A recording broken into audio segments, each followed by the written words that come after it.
I don't know how many times we have to deal with this particular subject on this channel, but I'll talk about it for as long as I have to, as often as I have to, until we can get some kind of resolution within local and state police departments.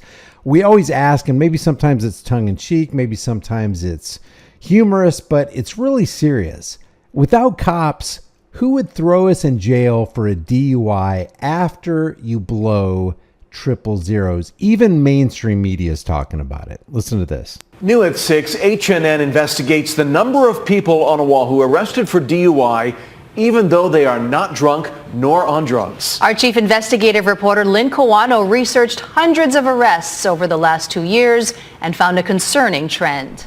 No one is questioning the need for DUI enforcement, but legal experts say jailing sober drivers violates their rights and doesn't take the drunk ones off the road. And this is the argument I hear quite often from anti-auditor channels. They're out there going, you're always dogging on these cops, but they're just trying to do their job. They set up these DUI checkpoints and they're trying to get these drunk drivers off the road. Brian, do you want drunk drivers on the road jeopardizing the lives of everybody on that highway? No, I don't.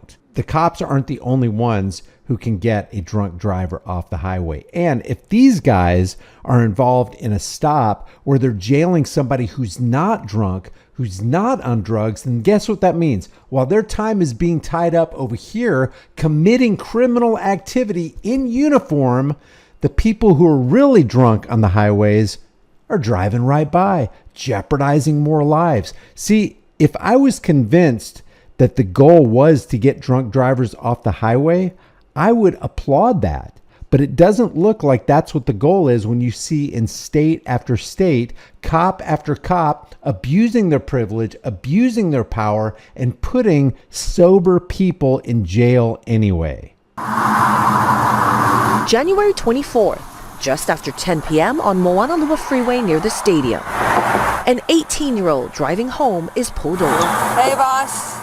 So, pulled you over because you're swerving, huh? Because it was slippery. I guessed it and it was slippery. You were swerving because it was slippery? You can see in the body camera videos that the road is wet, but the officer actually suspects he's been drinking. Okay, I just look a little red and watery, y'all. The high school senior refuses on-scene sobriety tests and is arrested. And refusing a field sobriety test is the advice of lawyers. It's the advice of ex-cops.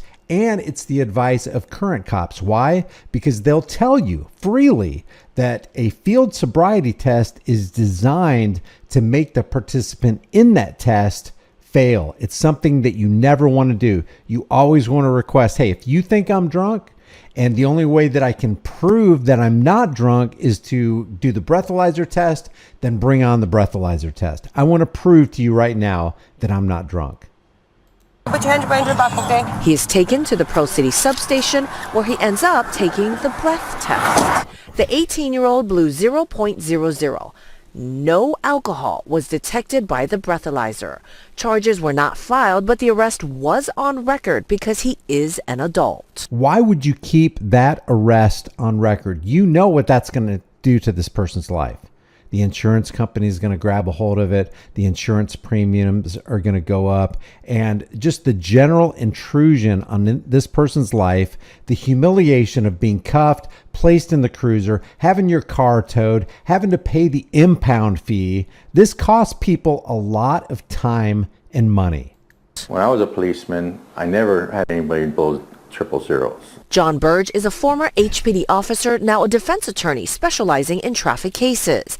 He was surprised at how many drivers are arrested but not intoxicated. HNN Investigates asked HPD for a list of all the drunk driving arrests from 2022 and 2023 in which the driver was not charged. There were 69 people with breath or blood test results of 0. No alcohol detected, but they had been taken in cuffs to the station. Nearly 300 total were released no charge because their test results were under the .08 legal limit.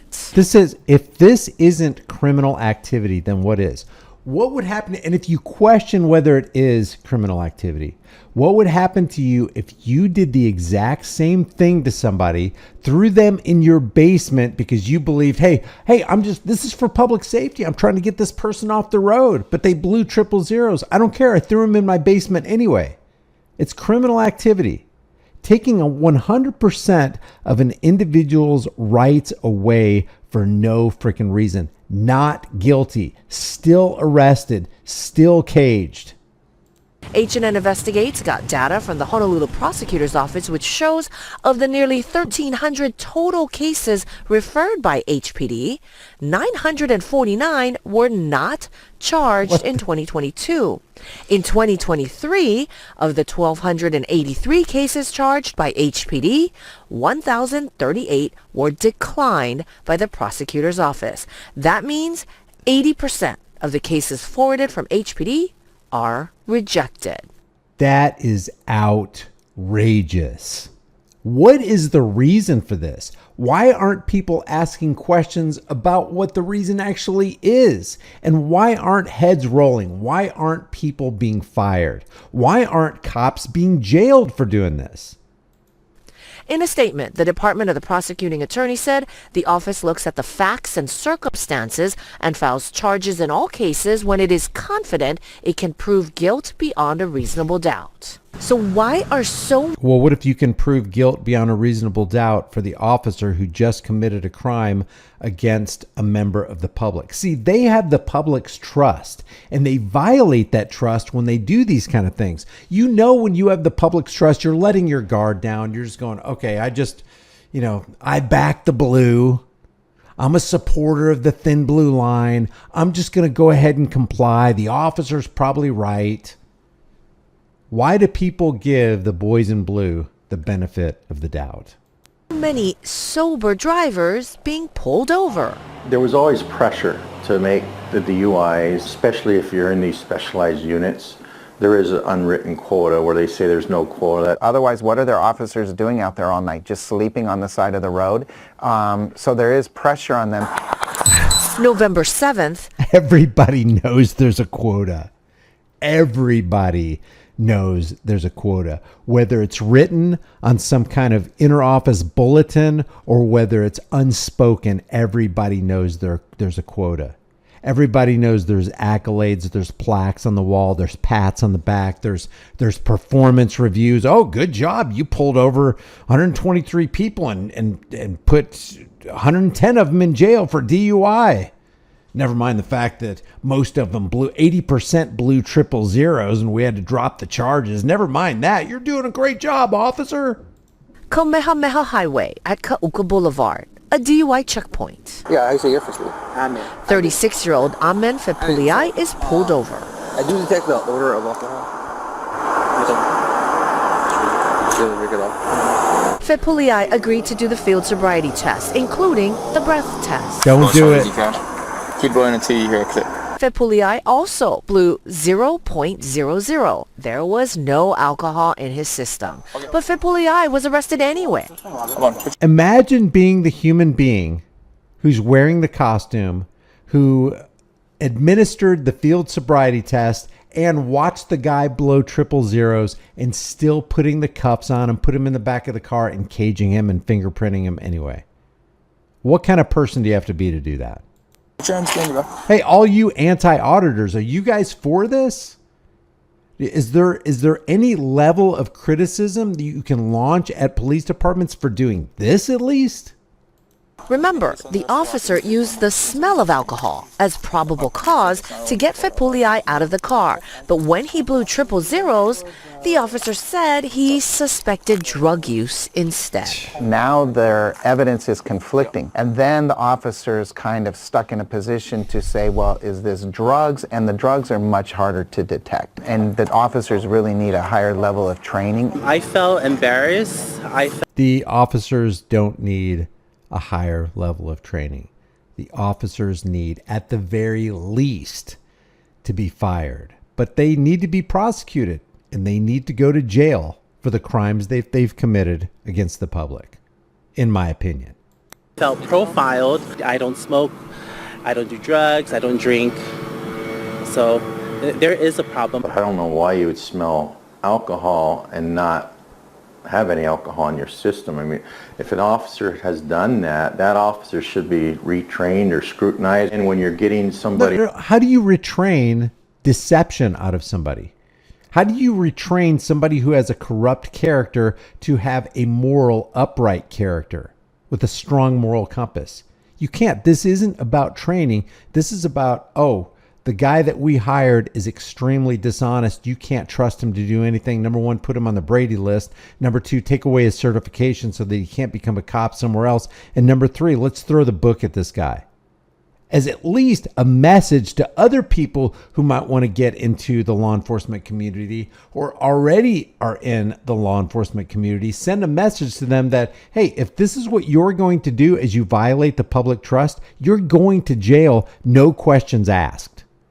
That isn't drunk, then the drunk guy is left on the road. So that's a huge problem too. HPD declined a request for an on-camera interview, but provided a written statement that did not use the term quota. It said, arrest statistics are not considered part of an officer's annual performance evaluation. Our quotas are not considered part of an officer's annual performance evaluation. They love to use euphemisms. However, supervisors may have goals and standards for the unit to help guide the officers under their command. After our request for data and comment for this story earlier this year, HPD said the traffic division did then conduct additional training in procedures and operation. Legal experts have... So they got off scot-free. No officers, it appears, were fired. There was no written reprimand that went in the records. Obviously, absolutely no officers went to jail for this when they should have. This advice, if you're pulled over but sober. If you're not impaired, blow in the machine, because that is your salvation. If you blow 000, we know that you haven't drank. The 18-year-old was able to have the arrest expunged by the state attorney general's office, but it did take several weeks, and it cost his parents $35. Yeah, and why does it take so much? And how about the impound fee? We didn't even talk about the impound fee because, you know, if they arrested that 18-year-old, they took his truck. The way they took his truck is they carted it away and put it in the impound lot, and there was an impound fee to get it out. It wasn't just $35. Let's look at the whole thing. And why does it take so long to get something expunged from your records when it went on there in a criminal manner in the first place? How long is it going to be before he can turn things around as far as his insurance premiums going up? Unbelievable amount of criminality in the name of to protect and serve. Leave your thoughts about this for the world and the global thought police in the comment section below. If you haven't done so already, subscribe to the channel. Hit the bell notification icon. Give it a thumbs up. Share it with everybody you know. Don't forget to subscribe to my email list or my website, highimpactflix.com. If you want to support the channel further, grab a shirt, become a channel member, but more importantly, know what your rights are and exercise your rights. If you don't exercise your rights, you will lose them. I will see you in the next video.